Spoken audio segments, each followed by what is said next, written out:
St. Louis on the 14th of May of 1939. And of course, it was a beautiful ship. I guess I think the ship had been commissioned less than 10 years before that, so it was a new ship. It was a cruise ship. It was very nice. I remember the dining room. It was a large dining room. On the 27th of May, I remember it because it was my mother's 34th birthday, the 27th.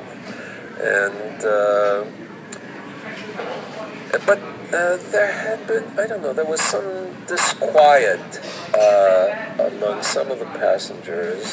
Apparently there had been rumors towards the end of the trip that there were going to be problems. Don't ask me how those rumors started or why they started. I have no idea.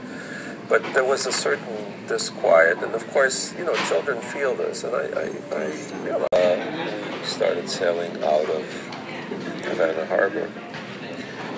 I don't know if you can imagine what people felt. I mean, here we were. We had left Germany where it was so terrible, and here we were, a few hundred feet away from safety, and we weren't being allowed to land there. Well, there was the mood on the ship was horrible, and people did threaten to commit suicide, and so the captain apparently told this committee, the passengers, that what he would do was not sail directly back to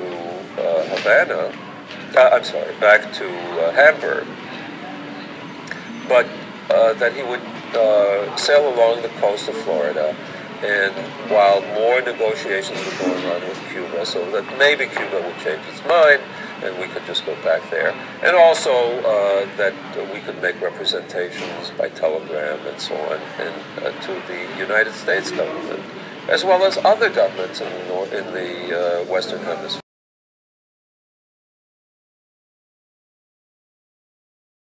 It was a very complicated matter to do this.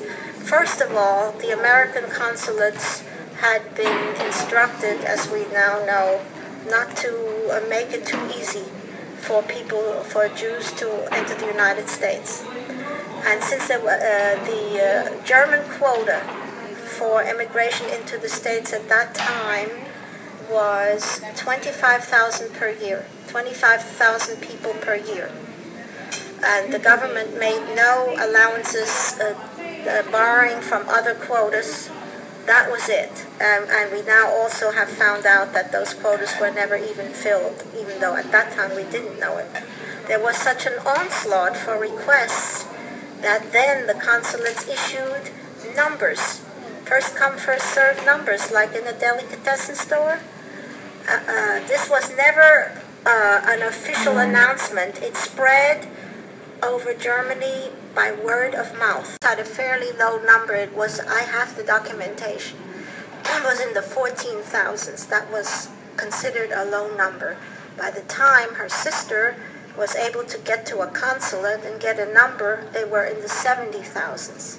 And that was like a condemnation to death.